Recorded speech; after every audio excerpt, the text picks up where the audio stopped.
இன்றைய நற்செய்தி வாசகம் மத்திய எழுதிய நற்செய்தி 6ஆம் அதிகாரம் இறைவசனம் 24 34 முடிய.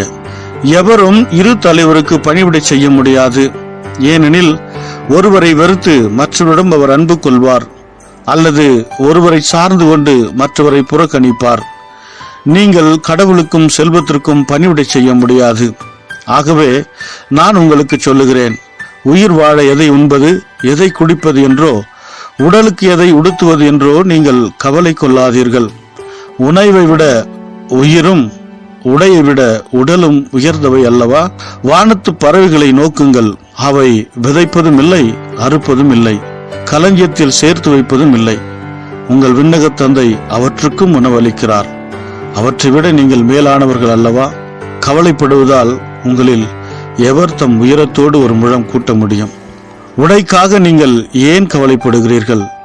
காட்டு மலர் செடிகள் எப்படி வளர்கின்றன என கவனியுங்கள். அவை உழைப்பதும் இல்லை, நூற்பதும் இல்லை.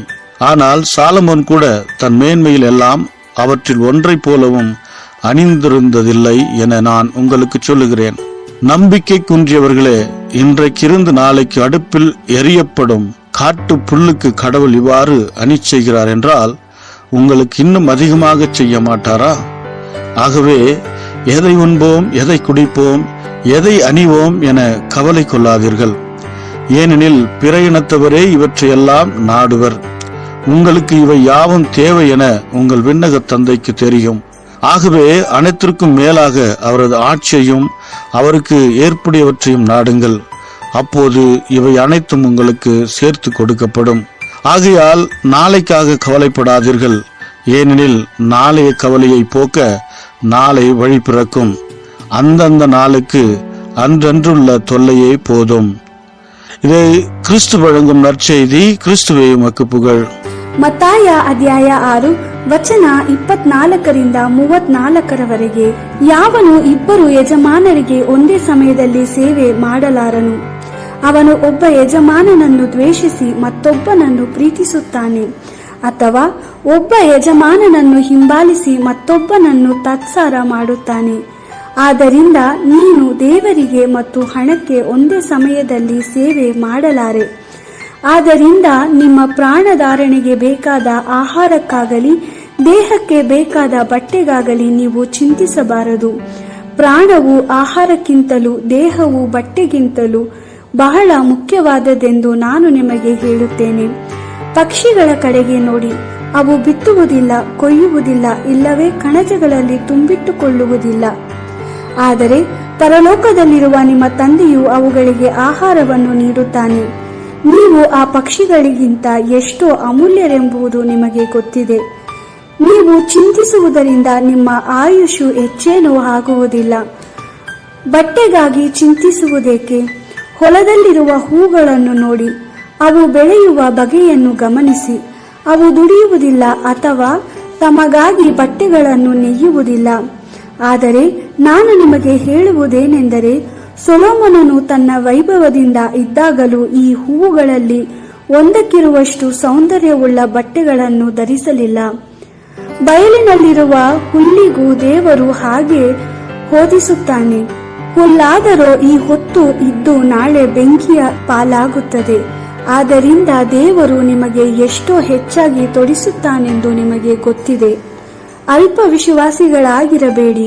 ನಾವು ಏನು ತಿನ್ನಬೇಕು, ಏನು ಕುಡಿಯಬೇಕು, ಏನು ಧರಿಸಬೇಕು ಎಂದು ಚಿಂತಿಸಬೇಡಿ. ದೇವರನ್ನು ತಿಳಿಯದ ಜನರೆಲ್ಲರೂ ಇವುಗಳನ್ನು ಪಡೆಯಲು ಪ್ರಯತ್ನಿಸುತ್ತಾರೆ. ಚಿಂತಿಸಬೇಡಿರಿ, ಏಕೆಂದರೆ ಈ ವಸ್ತುಗಳು ನಿಮಗೆ ಅಗತ್ಯವೆಂದು ಪರಲೋಕದಲ್ಲಿರುವ ನಿಮ್ಮ ತಂದೆಗೆ ತಿಳಿದಿದೆ. ಆದ್ದರಿಂದ ನೀವು ದೇವರ ರಾಜ್ಯಕ್ಕಾಗಿ ಮತ್ತು ಆತನ ಚಿತ್ತಕ್ಕನುಸಾರವಾಗಿ ಕಾರ್ಯಗಳನ್ನು ಮಾಡಲು ಬಹಳ ತವಕ ಪಡಬೇಕು. ಆಗ ನಿಮಗೆ ಅಗತ್ಯವಾದ ಉಳಿದವುಗಳನ್ನು ಸಹ ಕೊಡಲಾಗುವುದು. ಆದ್ದರಿಂದ ನಾಳೆಗಾಗಿ ಚಿಂತಿಸಬೇಡಿ. ಪ್ರತಿದಿನವೂ ತನ್ನದೇ ಆದ ಎಷ್ಟೋ ಕಷ್ಟಗಳನ್ನು ಹೊಂದಿರುತ್ತದೆ. ನಾಳೆಯೂ ಸಹ ತನ್ನದೇ ಆದ ಚಿಂತನೆಗಳನ್ನು ಹೊಂದಿದೆ. ದೇವರ ವಾಕ್ಯವಿದು. ದೇವರಿಗೆ ಕೃತಜ್ಞತೆ ಸಲ್ಲಲಿ. Gospel according to Matthew chapter 6 verse 24 to 34. No one can serve two masters, for he will either hate one and love other, or he will be loyal to one and neglect the other. You cannot serve both God and money. This is why I tell you, do not be worried about food for your life, or about clothes for your body. Is not life more important than food? And is not the body more important than clothes? Look at the birds in the sky.